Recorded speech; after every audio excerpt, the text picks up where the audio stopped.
386,89,00,000 টাকা মঞ্জুরের জন্য প্রস্তাব রাখা হয়েছে। মাননীয় স্পিকার, আমাদের স্বাস্থ্য খাতে বিশেষ করে সরকারি হাসপাতালগুলোতে যেরকম সেবা রোগীদের পাওয়ার কথা তার আশপাশের সেবা তারা পায় না।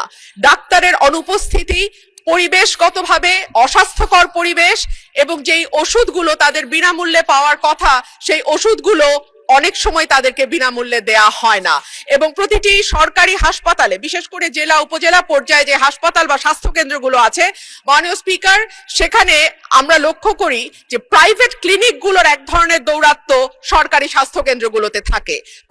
প্রাইভেট ক্লিনিকে যাতে রোগী ট্রান্সফার করা হয় সেই জন্য নানান রকম যোগসাজশ সরকারি হাসপাতালগুলোর সঙ্গে তারা করে এবং রোগীরা যে স্বল্প মূল্যে চিকিৎসা সেবা পাওয়ার কথা সেটা কিন্তু তারা। ধন্যবাদ মাননীয় সদস্য। মাননীয় মন্ত্রী, আপনি ছাঁটাই প্রস্তাবের উপর সংক্ষিপ্ত বক্তব্য রাখতে পারেন।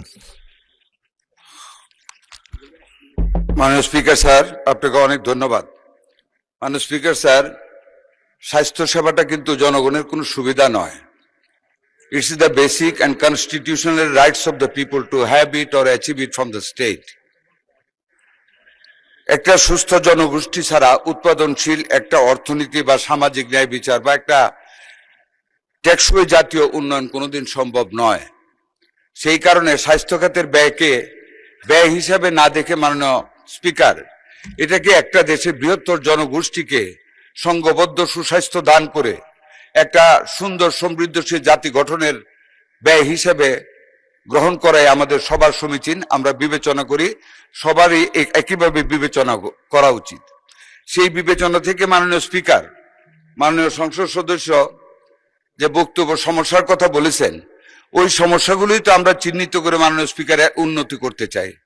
আর উন্নতি করতে হলে 1টি টাকা, মাননীয় স্পিকার, তো ফকিরের ভিক্ষা। এই 1টি টাকা দিয়ে কি হবে?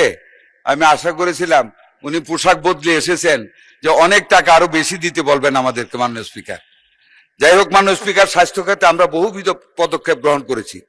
প্রত্যেকটা উপজেলা লেভেলে হাসপাতাল 50 থেকে 100 শয্যা করা হবে, 1 লক্ষ কর্মী নিয়োগ করা হবে, কিডনি অ্যানালাইসিস সহ অনেকগুলি খাতে উন্নয়ন করা হবে। অনেক টাকার প্রয়োজন। কাজে সেই দিক বিবেচনা রেখে মাননীয় স্পিকার, সেই দিক বিবেচনা রেখে ছাঁটাই প্রস্তাবকে গ্রহণ করতে পারছি না বিদায় আমার মঞ্জুরিটাকে এখানে মঞ্জুর করার জন্য আপনাকে সবিনয় অনুরোধ জ্ঞাপন করছি। ধন্যবাদ মাননীয় স্পিকার। সংসদের সামনে প্রশ্ন হচ্ছে, মাননীয় সদস্য রুমিন ফারহানা কর্তৃক উত্থাপিত ছাঁটাই প্রস্তাবটি গ্রহণ করা হোক। যারা এই প্রস্তাবের পক্ষে আছেন তারা হ্যাঁ বলুন, যারা এই প্রস্তাবের বিপক্ষে আছেন তারা না বলুন।